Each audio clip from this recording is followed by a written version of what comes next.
Magicien, faux prophète, mais nommé Bar Jésus. Bar Jésus. Le mot Bar signifie fils en araméen. Donc il s'appelait fils de Jésus. Ça veut dire que si tu le vois, il a porté un t-shirt, il a écrit Jésus dessus.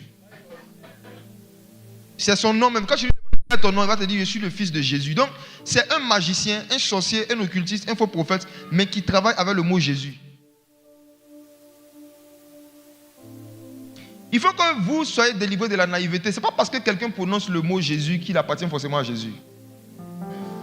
Ce n'est pas parce que quelqu'un écrit même Jésus gros dans son église en fond, Jesus, que ça veut dire forcément que l'esprit qui se manifeste, c'est l'esprit de Jésus. Il faut que vous allez plus loin que les prononciations. Parce que Jésus lui-même, il a dit dans Marc chapitre 7, beaucoup de gens m'honorent du bout des lèvres, mais leur cœur est éloigné de moi. Donc on reconnaît quelqu'un pas en fonction des mots qu'il prononce, mais en fonction du type de cœur qu'il a. Le cœur. Et le cœur de quelqu'un se voit par son comportement. Le Seigneur Jésus a dit, les faux prophètes viendront à vous en vêtements de brebis, mais à l'intérieur ou encore dans leur cœur, ce sont des loups voleurs. Donc, tant que tu n'as pas eu l'opportunité de côtoyer et de voir, d'observer régulièrement sur une longue période le comportement, le caractère que quelqu'un a, il te serait difficile de pouvoir vraiment savoir si c'est Jésus ou si c'est Jésus. Il y a beaucoup de Jésus actuellement. Le Jésus dont nous voulons vous parler, c'est le Jésus que les apôtres et les prophètes ont annoncé. Maintenant, il y a des éléments dans la parole de Dieu pour pouvoir reconnaître ces manifestations, reconnaître ces fruits. Les fruits, ce sont les comportements, les caractères. Voici.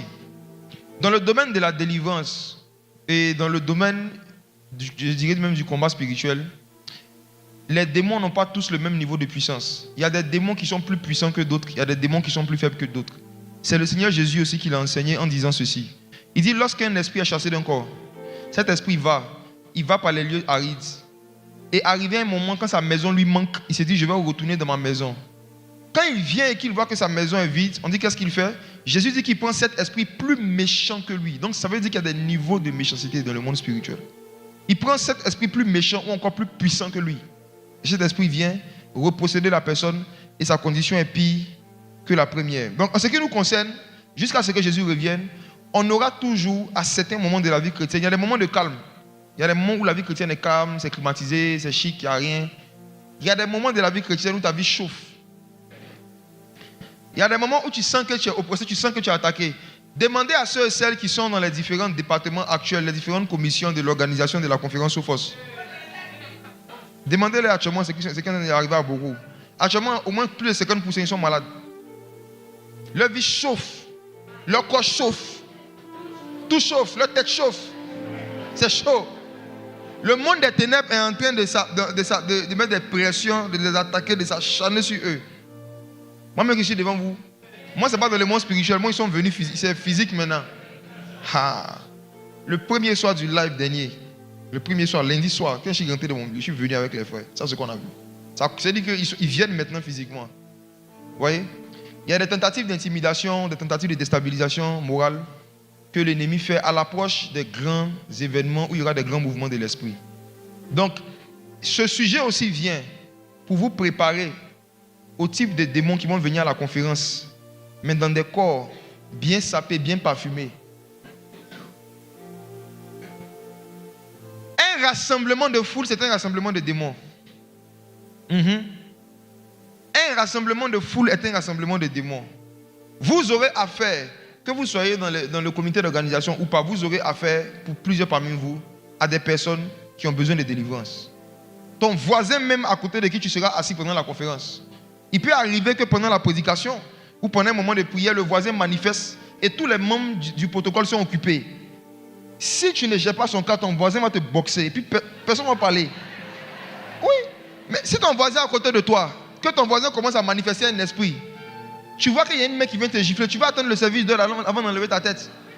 Maintenant, quand tu vas enlever ta tête une fois, il va emmener une deuxième main. Tu vas enlever ta tête jusqu'à quand? Et si toi-même tu faisais la délivrance? Le réflexe que vous devez avoir en tant que chrétien, c'est que quand vous partez dans des endroits, dans des programmes où il y a une foule et qu'il y a des manifestations démoniaques qui commencent, si ceux et celles qui sont censés aider sont loin, que vous êtes là et que votre vie est en danger, vous-même vous commencez la délivrance en attendant que les secours arrivent. Mais si vous-même, vous n'avez pas d'autorité, si vous-même, vous n'avez pas d'autorité, on va vous boxer en attendant que les secours arrivent. Mes frères et sœurs, il faut que nous grandissions en autorité sur les démons et sur les esprits impurs. On grandit dans l'autorité, on grandit en autorité. L'autorité, c'est ce qu'on appelle les grades dans l'armée. Dans l'armée, il y a plusieurs grades. Et ton grade, en fait, équivaut à un niveau d'autorité. Une autorité, c'est quoi? C'est la capacité que tu as de pousser quelqu'un à faire quelque chose. C'est tout. C'est la capacité de pousser quelqu'un à faire quelque chose. Un exemple que j'ai donné dimanche dernier, je le donne encore aujourd'hui. Si vous êtes dans une voiture et que vous voyez quelqu'un qui est grand de taille, en forme, mais qui a porté un débardeur blanc avec un jean et des tapettes, et qu'il vous arrête à 23h, vous n'allez pas vous arrêter. Malgré sa forme, vous n'allez pas vous arrêter, surtout même à cause de sa forme. Vous n'allez pas vous arrêter. Mais si vous voyez quelqu'un qui est mince, petit de taille, et qui est habillé en habit militaire, qui fait le même geste, vous allez vous arrêter. Donc, vous vous arrêtez pourquoi? Pas à cause de la forme, mais à cause de l'uniforme. L'uniforme vous donne une indication sur l'autorité. Et Dieu a programmé l'homme, a créé l'homme et même toutes les créations comme les démons pour qu'ils se soumettent aux autorités, pas aux gros bras, pas aux crieurs. Les démons ne sont pas influencés par les cris, ils sont influencés par les revêtements, les uniformes, le revêtement de puissance. Donc, voici, nous allons partager ce soir 3 choses qu'il faut pratiquer pour grandir en autorité sur les démons. Mais avant cela, regardons une histoire dans la Bible qui montre que tu peux être saint et ne pas avoir d'autorité. Daniel chapitre 10, versets 13 à 14. Daniel chapitre 10, verset 13 à 14. Je resitue le contexte. Daniel, le prophète, était en train de prier, d'intercéder et de jeûner pendant environ 21 jours. Et vers la fin de son jeûne, il nous dit qu'il y a un ange qui est venu lui donner un message de la part de Dieu. Lisons à partir du verset 11. Voici ce que l'ange dit à Daniel. Puis il me dit, Daniel, homme bien-aimé, sois attentif aux paroles que je vais te dire. Et tiens-toi debout à la place où tu es, car je suis maintenant envoyé vers toi. Lorsqu'il m'eut ainsi parlé, je me tins debout en tremblant. Il me dit, Daniel, ne crains rien, car dès le premier jour où tu as eu à cœur de comprendre et de t'humilier devant ton Dieu, tes paroles ont été entendues, et c'est à cause de tes paroles que je viens. Stop. L'ange dit à Daniel, tu as jeûné et prié pendant 21 jours. Mais est-ce que tu sais que dès le premier jour de jeûne, Dieu t'avait déjà exaucé?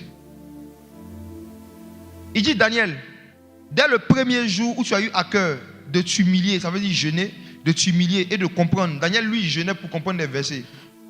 Il dit, dès le premier jour où tu as eu à cœur de t'humilier et de comprendre, Dieu t'a répondu. Dès le premier jour. En d'autres termes, le premier jour de jeûne de Daniel, à la rupture de son jeûne en soirée, Dieu avait déjà envoyé la réponse de Daniel.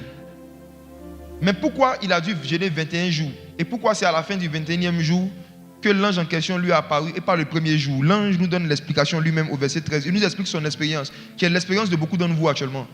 Oui? Le chef du royaume de Perse m'a résisté 21 jours. Mais voici, Michael, l'un des principaux chefs, est venu à mon secours et je suis demeuré là auprès des rois de Perse. Voici ce qui lui est arrivé. Le premier jour du jeûne de Daniel, Dieu a donné la réponse à un ange. Et il a dit à cet ange, va donner à Daniel. Le premier jour du 21 jour de jeûne, le premier jour, l'ange est sorti du ciel. Il est venu sur la terre, le premier jour. Maintenant, quand il voulait passer, il a croisé quelqu'un qu'on appelle le prince des Perses. Ils ont écrit chef dans la Louis II, mais quand vous lisez dans la King James, c'est prince. Dans l'hébreu, c'est prince. Pourquoi l'apôtre Paul dit dans Éphésiens 6 qu'il y a les princes du monde des ténèbres?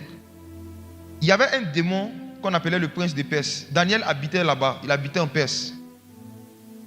Mais il y avait un démon qui était son prince. Le prince du territoire où il vivait, c'est ce que je veux dire. Et le démon demande à l'ange, tu vas où? Il dit, va voir Daniel. Il dit, non, ça ne l'arrange pas.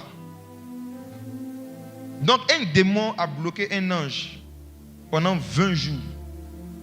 Un esprit de blocage a bloqué la vie d'un ange pendant 20 jours. Si un démon a pu bloquer un ange, qu'est-ce qu'il peut te faire à toi? Si un démon a pu empêcher un ange de progresser, de continuer son chemin, d'évoluer et même d'aller faire une mission que Dieu lui a donnée, et toi? Les blocages, les stagnations que nous vivons dans certains domaines de nos vies ne sont pas toujours dues à la volonté de Dieu et ne sont pas toujours dues parfois à des péchés qu'on aurait commis. Parfois, ce n'est ni la volonté de Dieu ni des péchés, c'est juste que toi, tu n'as pas assez d'autorité. L'ange en question était saint, il n'a jamais péché. Cet ange, il n'a jamais péché. Mais on l'a bloqué pendant 20 jours dans le monde spirituel. Un démon l'a bloqué. Mes frères et sœurs, le démon en question, lui, il a déjà péché. Il est même un esprit impur. Mais dans toute son impureté et dans tous ses péchés, il avait l'autorité de bloquer un saint. Si c'est la sainteté qui débloquait des situations, cet ange allait pouvoir passer devant cet esprit impur. Mes frères et sœurs, la présence même de Dieu n'est pas suffisante pour pouvoir vaincre certains blocages. La preuve, cet ange sortit de la présence de Dieu. Il venait de la présence de Dieu. Il transportait la présence de Dieu. Mais malgré cela, on a bloqué dans le monde spirituel. Maintenant, je vais aller plus loin avec vous. La Bible dit qu'un jour sont comme 1000 ans dans le monde spirituel. Un jour sont comme 1000 ans devant Dieu. Pour Daniel, c'est pendant 21 jours qu'il a dû attendre pour recevoir sa réponse. Même pour Dieu, ça faisait 21 000 ans qu'il avait envoyé un ange qui ne venait toujours pas. On a bloqué quelqu'un dans le monde spirituel qui n'avait jamais péché et qui était gentil. Très gentil, mais on l'a bloqué pendant 21 000 ans. Qu'est-ce que toi on peut te faire? Toi qui vis dans le péché.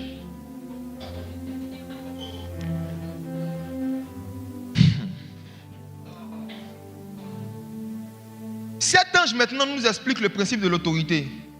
Il dit pour que je sorte de ce blocage, pour que je progresse dans ma vie, pour que je puisse aller faire la mission que Dieu m'a donnée, il fallait que qui vienne Michael, l'un des principaux princes. Donc il dit aussi que dans notre royaume aussi il y a des niveaux d'autorité.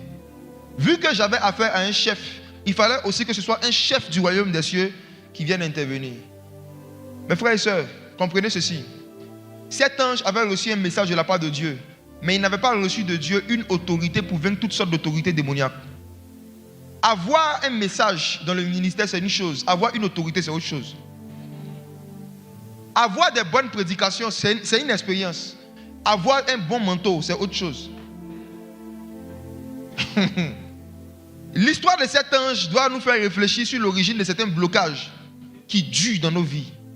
Malgré nos prières, malgré nos jeûnes.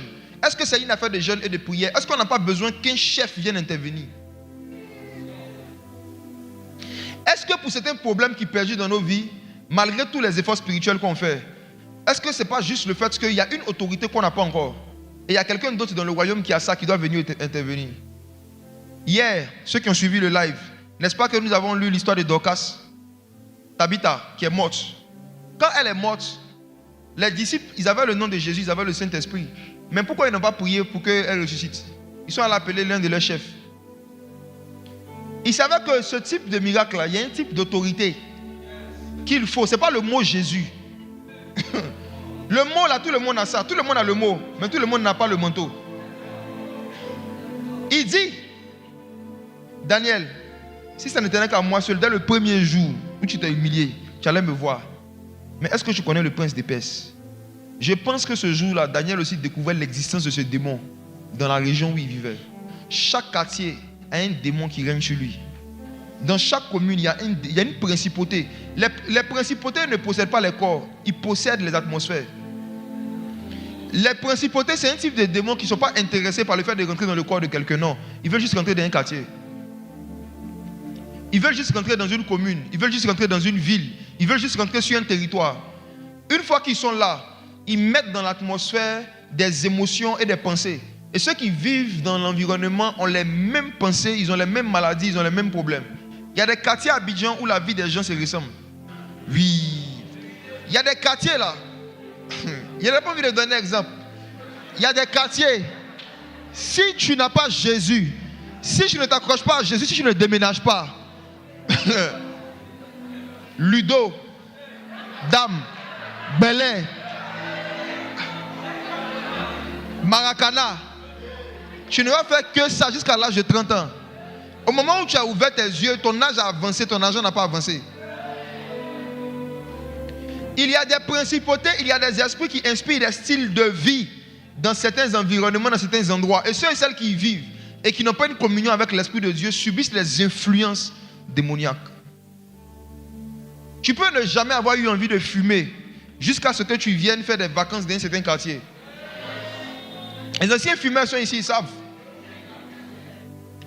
Il y a des atmosphères, il y a des quartiers, quand tu rentres là-bas, ce que tu n'as jamais fait quand tu étais chez toi, tu as envie d'essayer. Tu veux juste essayer.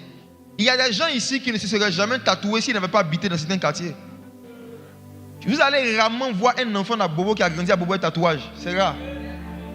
Un moment, c'était la mode des petits chocos de la Riviera. À cause des clips. C'est parce qu'ils avaient Canal qu'ils regardaient clips. Ceux qui étaient dans les quartiers, il n'y avait pas Canal Plus là. Comment ils vont savoir qu'il y a clip et puis ils vont voir. Il y a des galères sanctifiantes. La galère sanctifiante, c'est-à-dire une galère qui fait que tu n'es pas en contact avec certains types de bêtises que pour avoir l'argent, il faut avoir l'argent. Donc comme tu n'as pas l'argent, tu ne fais pas. La galère sanctifiante. Mes frères et sœurs, en tant que des disciples de Jésus, nous avons une mission tous. Jésus a dit, voici les miracles qui accompagneront ceux qui auront cru. En mon nom, ils chasseront les démons. La seule façon de chasser les démons que beaucoup de croyants connaissent, c'est chasser les démons des corps. Mais moi, je suis en train de vous parler de chasser les démons des quartiers. Je ne suis pas venu ce soir pour vous parler de la délivrance des corps. Ça, là, c'est le plus bas niveau d'autorité. Dans le royaume des cieux, chasser un esprit d'un corps, c'est le plus bas niveau d'autorité. Le niveau d'autorité dans lequel je veux que nous grandissons, c'est la capacité de repousser et de chasser un démon, pas d'un corps, mais d'un secteur, d'une ville, d'une famille. Michael, l'un des principaux chefs, lorsqu'il est venu, il n'est pas descendu sur la terre, il est resté dans les airs et il a fait un passage pour que le deuxième ange puisse passer pour aller vers Daniel. Et regardez un détail impressionnant dans l'histoire. Regardez le verset 13. Le chef du royaume de Perse m'a résisté 21 jours. Mais voici, Michael, l'un des principaux chefs, est venu à mon secours et je suis demeuré là auprès des rois de Perse. Écoutez-moi, il y avait non seulement le prince de Perse, mais il y avait d'autres démons qu'on appelait aussi des rois, les rois de Perse, et d'autres esprits. Ils étaient là. Et maintenant, le gars dit à Daniel que non seulement Michael est venu, l'un des principaux chefs, mais regardez le verset 20, très impressionnant. Verset 20, le même chapitre. Il me dit, sais-tu pourquoi je suis venu vers toi? Maintenant, je m'en retourne pour combattre le chef de la Perse. Et quand je partirai, voici, le chef de Javon viendra. Regardez, hein, il dit à Daniel, tu as pensé que quand il est parti, tes problèmes sont finis. Quand il est parti, là, il y a un autre chef qui va venir, Javon.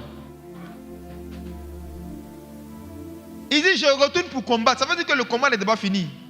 C'est comme si Michael avait fait juste une brèche pour que lui vienne donner un message à Daniel et qu'il revienne se battre. Michael n'est pas venu se battre pour lui. Il est venu se battre avec lui.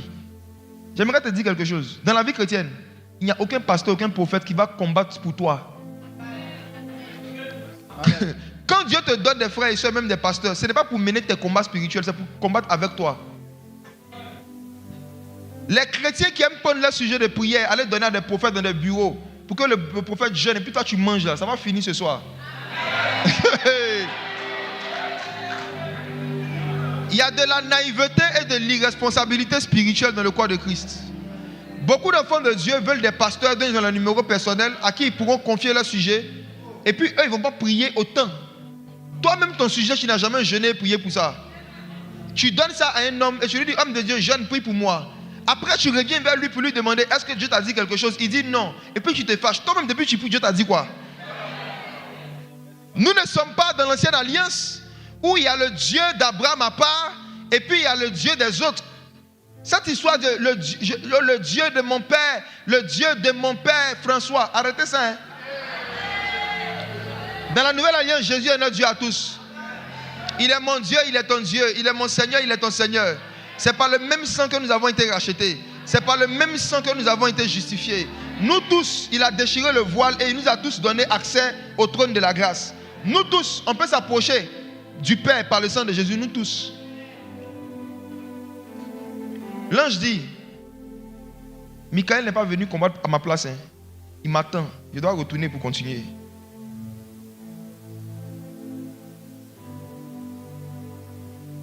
Voici 3 choses à pratiquer pour grandir en autorité sur les démons. Pratique numéro 1. Quelle est la pratique principale que j'ai connue, que je connais? Ce que je connais, ce que je pratique et qui m'a fait grandir progressivement en autorité sur les démons. Première, c'est chercher à augmenter ta connaissance du sacrifice de Jésus. Il n'y a pas de plus puissant instrument de destruction des œuvres des ténèbres que la croix de Christ. Regardez Colossiens chapitre 2, verset 14. On ne va jamais prêcher ce message assez, jamais assez. Colossiens chapitre 2, verset 14 à 15. Et il a effacé l'acte dont les ordonnances nous condamnaient et qui subsistait contre nous. Et il a détruit en le clouant à la croix. Il a dépouillé les dominations et les autorités et les a livrées publiquement en spectacle en triomphant d'elles par la croix. Il y a un type de démons qu'on appelle les dominations et les autorités. La Bible dit que la façon dont Jésus les a vaincus, comment il a triomphé d'elles? Par la croix. Par la croix. J'aimerais dire à quelqu'un ici, le niveau d'autorité que tu auras sur les dominations et les autorités démoniaques dépend de ton niveau de connaissance de la croix. Je t'assure. Moins tu connais des choses sur la croix, et moins tu as de l'autorité. Celui qui ne connaît pas beaucoup de choses sur la croix de Jésus, et qui utilise le mot Jésus, est comme quelqu'un qui a un pistolet mais qui a une seule balle, mais qui veut tuer 10 bandits. Je reprends. Imaginez-vous dans un film, quelqu'un qui a un pistolet, il a une seule balle, il a 10 adversaires, et il veut tous les tuer. Il peut? Il peut? Le pistolet, c'est le nom Jésus. Ça, c'est un pistolet que tout le monde a. Mais ce n'est pas les pistolets qui tuent, ce sont les balles. Je dis que ce ne sont pas les pistolets qui tuent, ce sont les balles. Chaque balle, c'est une révélation de Christ, une révélation de la croix. Chaque révélation de la croix, de la crucifixion, de l'ensevelissement et de la résurrection de Jésus que tu as, ce sont des balles que tu ajoutes à tes cartouches. C'est avec ces balles-là qu'on arrive à vaincre les dominations et les autorités. Chaque enseignement, chaque prédication dans laquelle est contenu des vérités et des révélations sur des choses qui concernent la mort, l'ensevelissement et la résurrection de Jésus, ce sont des informations qui augmentent le niveau d'autorité de ceux qui les connaissent par cœur. Dans le domaine de la croissance en autorité, ce n'est pas les prédications que tu entends qui te donnent l'autorité, c'est ce que tu retiens. Ce n'est pas ce que tu entends qui te fait grandir en autorité. C'est ce que tu retiens. La preuve, on écoute tous les mêmes enseignements. Mais pourquoi il y en a qui grandissent, d'autres qui ne grandissent pas? Parce que la majorité sont des auditeurs oublieux. Quand un chrétien est en train d'écouter un message qui concerne la croix, le diable n'a pas totalement peur. Le diable n'a pas peur que tu écoutes, il a peur que tu retiennes. Il sait que quelqu'un qui a écouté un message et qui l'a oublié, il n'y a pas de différence entre lui et celui qui n'a jamais écouté, parce que les deux ne connaissent rien. Quelqu'un qui n'était pas un programme, quelqu'un qui était un programme, les deux dans leur tête là, normalement la différence c'est qu'il y a un qui doit savoir ce qu'on a dit là-bas. Mais toi on te prend 2 jours après, fais le résumé. C'était mal chic. Le culte était chic. C'était chic, on a dit quoi? Non, c'était puissant. Oui, on a compris. On a parlé de quoi? J'ai un peu oublié. C'était mieux, tu allais dormir à la maison. Tu as perdu ton temps. Tu as perdu ton temps. Le Seigneur Jésus enseigne et puis il dit, le royaume des cieux est semblable à un homme qui a jeté de la semence dans son champ. Et la nuit, il dit quoi? Le diable est venu voler. Il dit, ceux qui ont reçu la parole dans les pierres pierreuses, ce sont des personnes en fait où ils ont reçu la parole. Mais Satan est venu voler ce qu'ils ont reçu. Satan travaille beaucoup dans le business de faire oublier les prédications parce qu'il sait que toute information, surtout sur la croix, que tu retiens, c'est une autorité que tu obtiens. Une révélation sur la croix que tu retiens est une autorité que tu obtiens. Les personnes qui ont une grande autorité sur les démons que vous voyez exercer régulièrement, quand vous causez avec eux en dehors des caméras, si vous leur posez des questions sur Christ, vous allez vous rendre compte que ce qu'ils ont en commun, c'est beaucoup de connaissances sur la croix de Christ. Parce que c'est par la croix que Jésus a triomphé des dominations et des autorités. Il y a quelque chose de très, très, très puissant dans le message de la croix. Il y a quelque chose de très puissant dans le message de la croix. Il y a quelque chose de très puissant dans le message de la croix. Il y a un mystère. La Bible dit que c'est le plus grand mystère de tout temps, caché de tout temps, Christ crucifié. Toute la puissance, toute l'énergie de Dieu, Dieu a caché ça dans la croix. Donc, celui qui veut grandir en autorité doit méditer régulièrement sur les messages et des choses qui concernent la crucifixion, l'ensevelissement et la résurrection de Jésus. Et il y a des démons qui, sachant cela, travaillent à mener des raisonnements d'orgueil pour avoir des yeux hautains vis-à-vis de ce genre de messages. Il y a des démons qui travaillent à mener des raisonnements dans les églises pour dire que les messages sur la crucifixion, la résurrection, l'ensevelissement, c'est le lait, c'est le lait, c'est le lait. Nous, on veut les os, on veut les os. Toi, tu n'as pas de dents, tu veux manger os. C'est le lait qui aide à faire grandir les dents. C'est parce que l'enfant boit le lait qu'il a des dents et c'est ces dents qui l'emmènent à l'os. Il y a des gens qui n'ont pas assez étudié, assez été instruits sur la croix, mais qui cherchent déjà à comprendre l'Apocalypse. Tu n'as pas encore fini de méditer sur Matthieu, Marc, Luc, Jean. Tu dis qu'on a qu'à t'expliquer les 7 coupes de la colère de Dieu.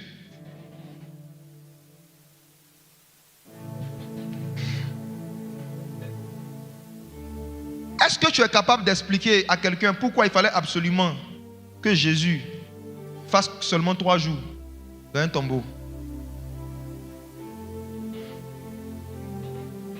C'est parce que tu ne sais pas pourquoi il devait faire 3 jours dans un tombeau que toi ta délivrance, ça fait 3 ans, ça ne finit pas. C'est quand tu ne sais pas pourquoi est-ce que Jésus même, il a fait maximum 3 jours dans la mort, il est sorti, que tu acceptes qu'on te délivre pendant 3 mois. Moins tu vas comprendre et tu vas connaître les raisons pour lesquelles le Messie a souffert et les chiffres, les jours, les dates qui sont rattachées à toutes ces souffrances. Satan va te faire souffrir à travers des fausses doctrines. Fausse doctrine numéro 1, on peut être baptisé du Saint-Esprit et puis avoir des liens de famille. On peut être baptisé du Saint-Esprit et de feu. Et après avoir été baptisé dans le feu, on a encore des démons et des liens de famille dans nos pieds, dans nos corps. Tous les croyants qui croient en ce genre de message, leur croyance révèle leur ignorance du message de la croix. Voici, l'Esprit de Dieu m'a dit d'agresser cette doctrine ce soir. Je vais agresser cette doctrine. Écoutez,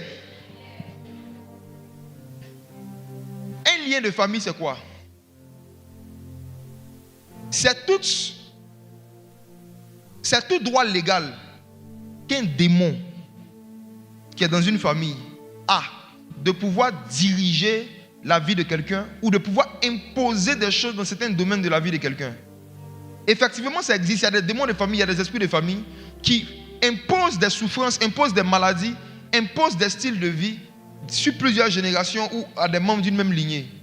Mais qu'est-ce qui leur donne le droit légal de pouvoir imposer leur règne, leur volonté dans la vie de quelqu'un qui est dans une famille? C'est parce que cette personne appartient à leur famille. C'est tout. Il y a des parents qui ont fait des pactes de sang, des alliances avec des esprits. Avant même que nous naissions, ils ont adoré des eaux. Il y en a qui ont adoré des mangues, d'autres ont adoré des montagnes. Vraiment, c'était des adorateurs, nos gens, nos gars d'avant. Ils ont adoré même. Voilà, il y en a qui adoraient des cailloux. Chacun adorait pour lui en tout cas. Ce qu'ils voyaient, ils adoraient. Donc, dans les différentes adorations qui ont été faites dans nos familles, effectivement, il y a des démons qui ont été invoqués. Et les gens ont tissé des accords avec ces esprits. Et là, on livrait les descendants de leur famille.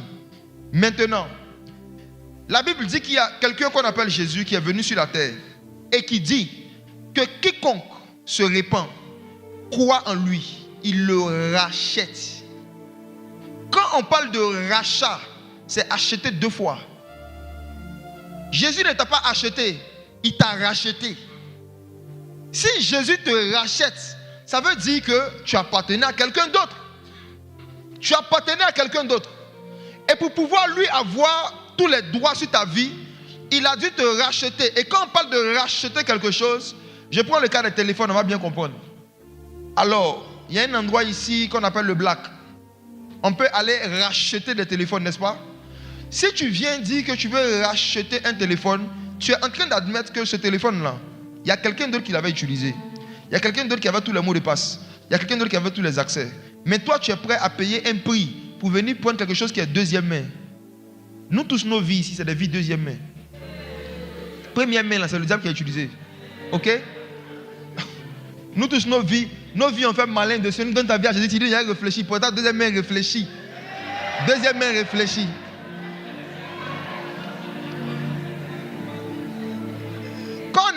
Quand on venait d'arriver sur la terre, le premier qui nous a utilisé, qui nous a manipulé, qui nous a utilisé, c'est Satan. On était des Bescla, des Motorola, on était des n'importe quoi. Il y en a, si Dieu vous montre votre aspect dans le monde spirituel, vos écrins étaient bleus. Jésus est venu au black. Il a dit il ne veut pas de nouveaux téléphones, il veut les secondes mains là. Il est venu sur le marché des âmes. Jésus vient sur le marché des âmes. Il regarde les âmes. Et puis il dit il ne veut pas les nouvelles âmes. Il veut les âmes qui ont déjà été utilisées, abîmées. C'est ce qu'il veut. Et on demande le prix, c'est quoi? On dit c'est son sang. Écoutez-moi. On connaît la valeur d'un objet en fonction du prix qu'on a donné pour l'acheter. Il n'y a personne qui va acheter 3 grains de sable à 10 millions. Si on te dit que cet appareil, même si tu ne le connais pas, mais quand on te dit ça, ça a coûté 20 millions, ta réaction c'est que waouh, ça doit sûrement avoir beaucoup de valeur. On se fait une idée de la valeur d'un objet en fonction du prix qu'on paye pour l'acheter ou pour le racheter. Maintenant, imaginez-vous, si pour nous racheter, ça veut dire, si pour acheter quelque chose qui était deuxième main habillé, il fallait le sang de Jésus, quel était notre prix originel?